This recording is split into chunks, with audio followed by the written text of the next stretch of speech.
25 de setembro. Pela graça sois salvos, mediante a fé. Efésios capítulo 2.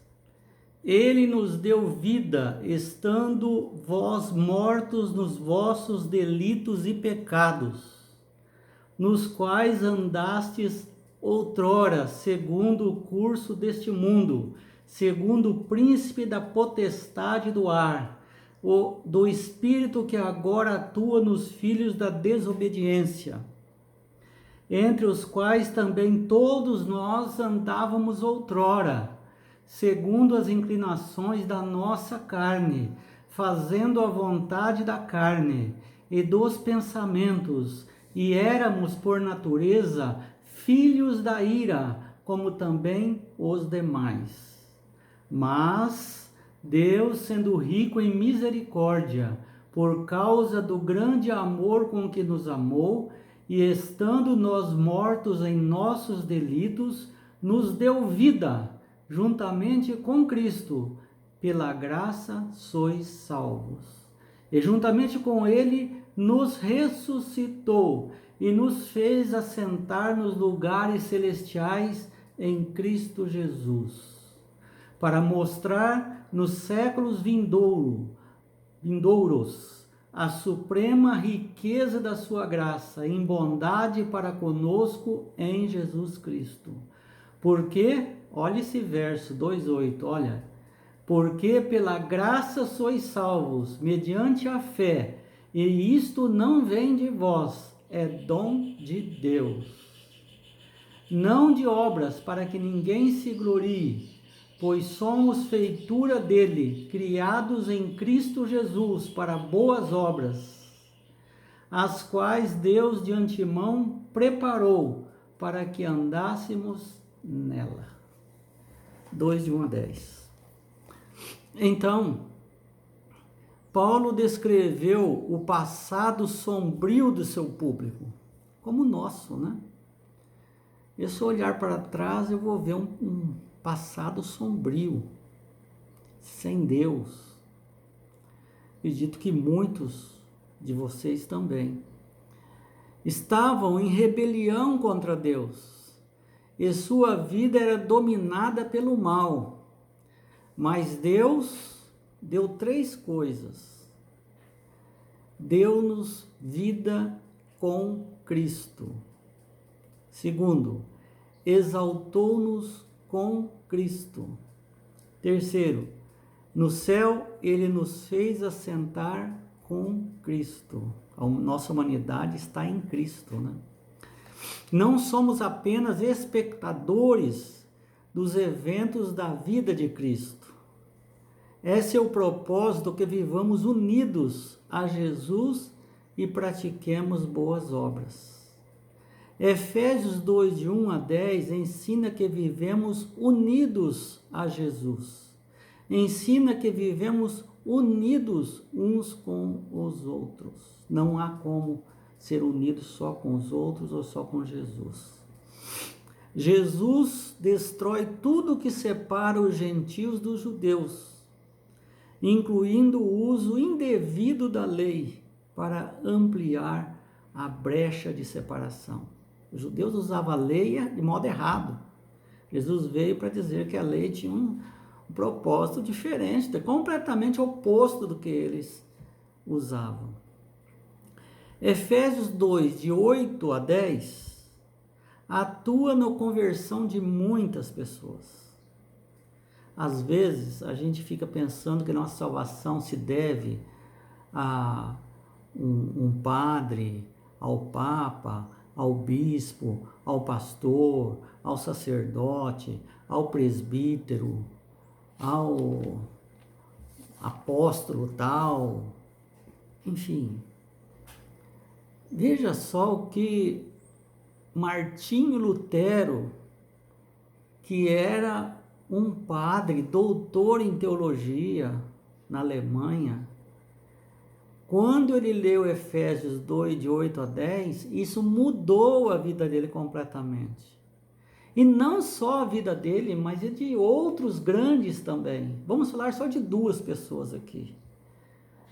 Martinho Lutero encontrou nesses versos a graça que conquistou seu coração e descobriu também afirmações centrais para a reforma.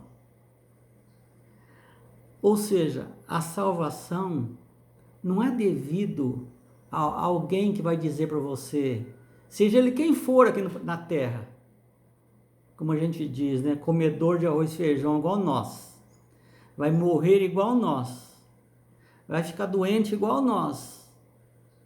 O que ele vai dar salvação eterna para alguém? De jeito nenhum. Deus, é só Deus que dá. Pai, o Filho e o Espírito Santo. Então, as afirmações da reforma, centrais da reforma, foi o seguinte: a salvação vem pela fé somente. Fé em Deus, não é fé em santo, fé em outras coisas.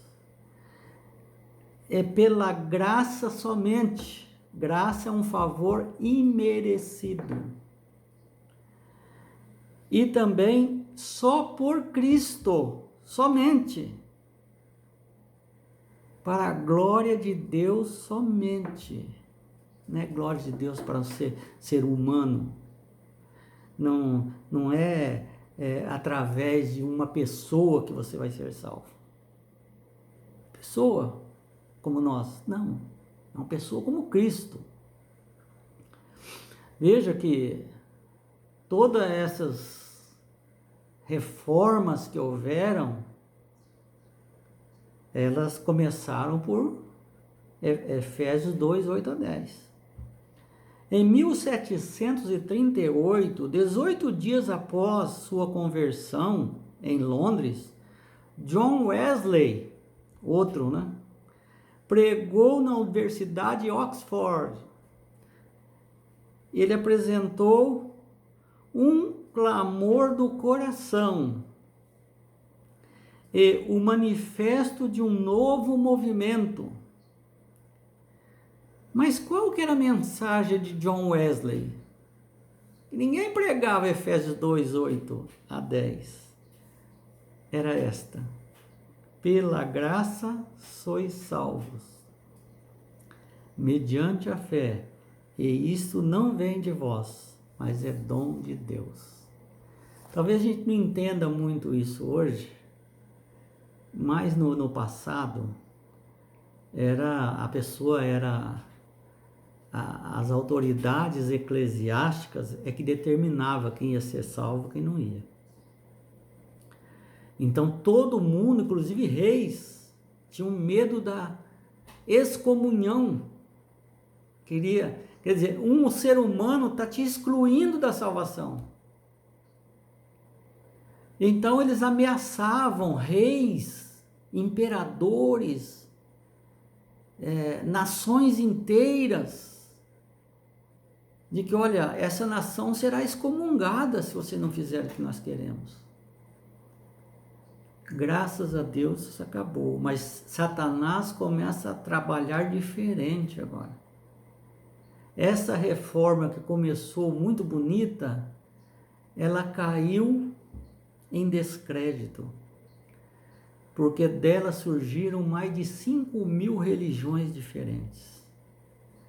Tem alguns ficaram presos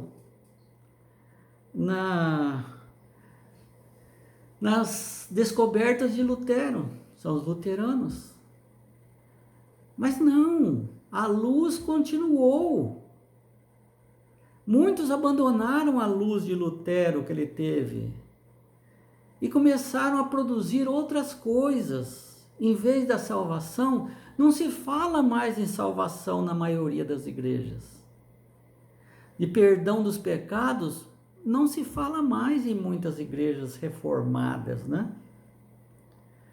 Fala que você deve receber presentes de Deus. Emprego, saúde. Não fala da vida futura que Jesus foi preparar. A pessoa fica ignorante nisso. A pessoa fica só presa neste mundo. E outros, ainda a maioria das igrejas da igreja romana ainda usa isso. O medo, você vai para o inferno. Se você não batizar sua criança, ela vai para o inferno, ela não tem salvação. Enfim, essas coisas estão erradas, porque pela graça sois salvos, um favor imerecido, mediante a fé em Jesus Cristo. Que Deus nos abençoe, para que essa graça recaia sobre cada um de nós.